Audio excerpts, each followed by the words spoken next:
เคยคิดไหมคะว่าจะมีที่พักสวยๆราคาโดนๆอยู่ติดทะเลมีสระว่ายน้ำกว้างๆแล้วก็นอนแช่ออนเซ็นได้ด้วย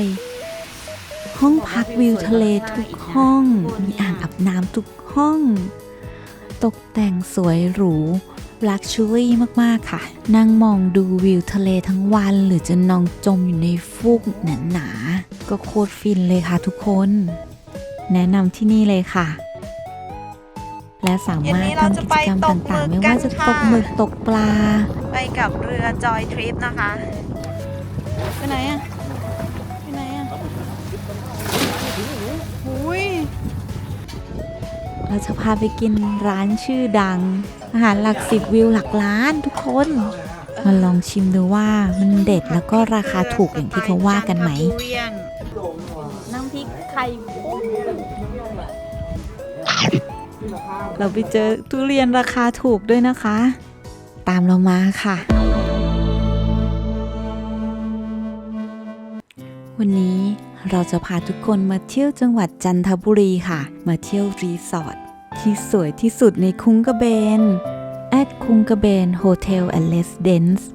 ดูแล้วคุณอาจจะคิดว่าราคาหลักหมื่นใช่ไหมคะที่นี่ราคาเริ่มต้นแค่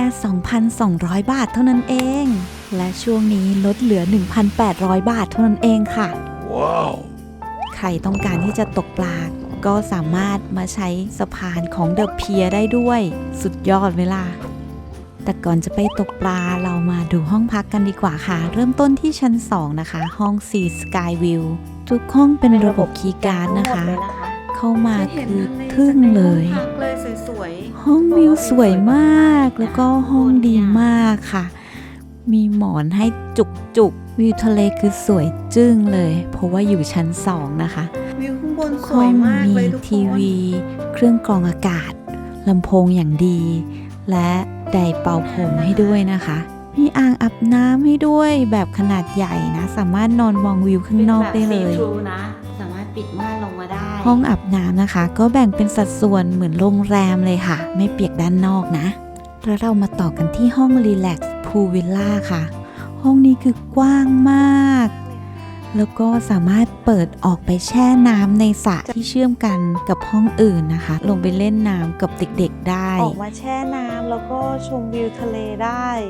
ที่นอนคือระดับโรงแรมหรูเลยนะคะอุปกรณ์ต่างๆครบถ้วนลำโพงไฮโซแล้วก็ตู้เย็นเล็กๆห้องนี้มีเท้าแตะร่มเสื้อคลุมห้องน้ำสวยหรูดูดีมากๆเลยราคาขอไว้ตอนท้ายนะคะมีราคาช่วงโลซีซั่นด้วยพิเศษมากๆเลย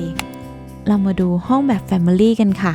ห้องนี้แบ่งเป็นถึง2ห้องนอนแล้วก็2ห้องน้ำเลยนะคะมีพักได้ถึง4ท่านนะคะในส่วนของห้องนอนทั้ง2ห้องนะคะกันด้วยผ้าม่านแล้วก็มีอุปกรณ์ต่างๆครบถ้วนเหมือนได้ห้อง2ห้องเลยทีเดียวคุณไปกับครอบครัวแบบฟิลเป็นส่วนตัวมากๆค่ะ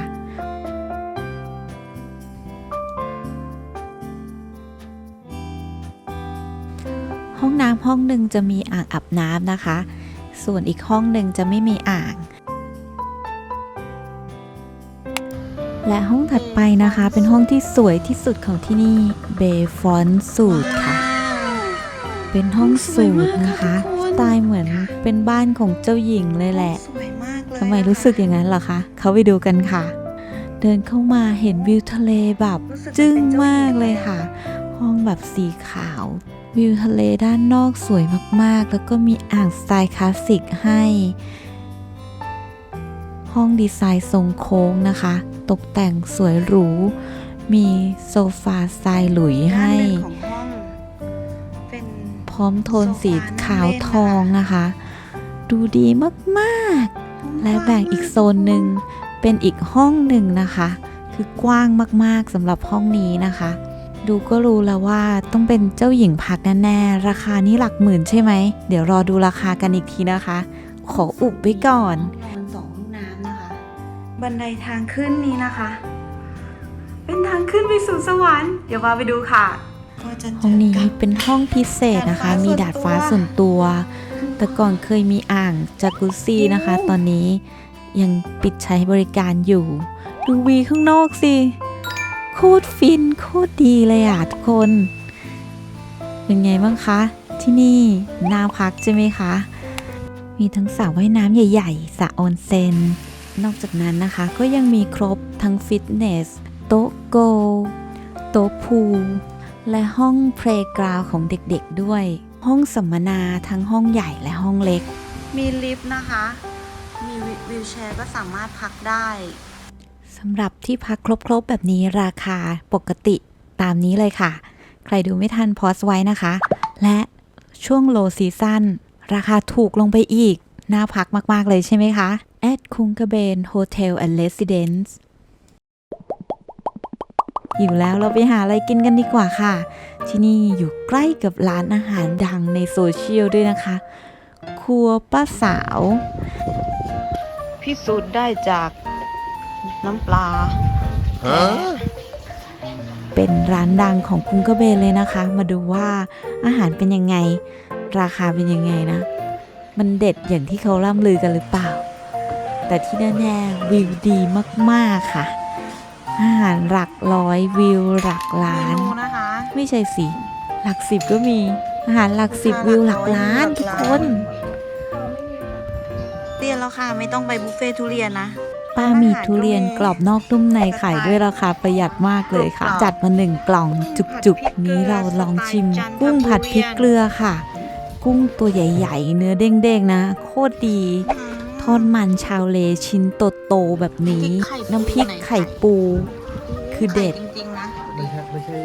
ให้ไข่ปูเน้นๆเลยนะคะ กินกับผักอร่อยมาก น้ำพริกรสชาติกลางๆไม่เผ็ดมากนะคะ ต้มส้มปลากระพงรสชาติแซ่บสดแล้วมันสดชื่นมากๆค่ะ อร่อยมากเนื้อปลาสดเด้งๆเลย แนะนำเลยเมนูนี้ค่ะ เนื้อเด้ง ข มาก องทะเลที่นี่สดจริง ราคาดีแนะนำเลยค่ะ พักแอดคุงกระเบนนะคะ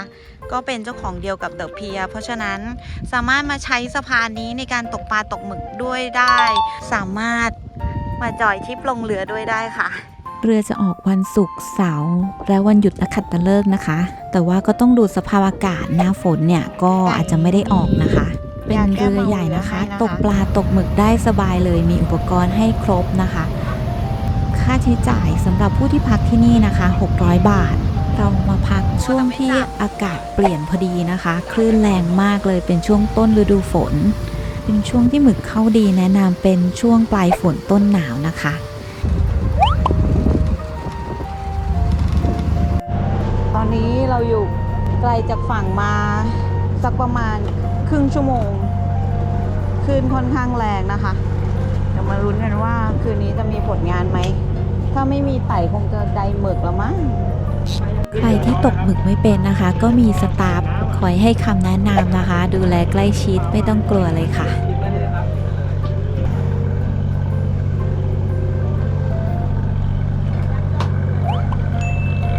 แล้ว ไต่กำลังเปิดไฟล่อหมึกนะคะ ปลาว่า นี่มาแล้วไปไหนอะไปไหนอะหุย ก็ไม่หน่อยวะ เย้ในที่สุดเราก็ได้หมึกแล้ววันนี้ เรียบฮะเดี๋ยวบอส หมึกหรือปลาหมึกได้หลายตัว แต่ว่าเป็นไซส์หมึกกระตอย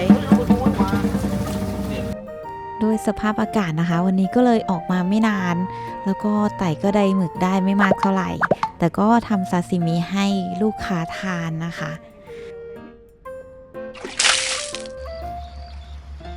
บรรยากาศตอนเช้านะคะ สามารถดูพระอาทิตย์ขึ้นได้หน้าที่พักเลย ช่วงน้ำขึ้นก็สามารถตกปลาหน้าดินได้หน้าที่พักนะคะ เมื่อเช้าเห็นปลาว่ายอยู่ก็เลยจะลองดูนิดนึง ถ้าไม่ได้เดี๋ยวจะไปทานอาหารเช้าแล้วค่ะ นั่งตกปลาชิวๆได้นะคะ ไม่วุ่นวายที่นี่ไปแล้วตาหวานมีปลาจริงๆนะคะที่นี่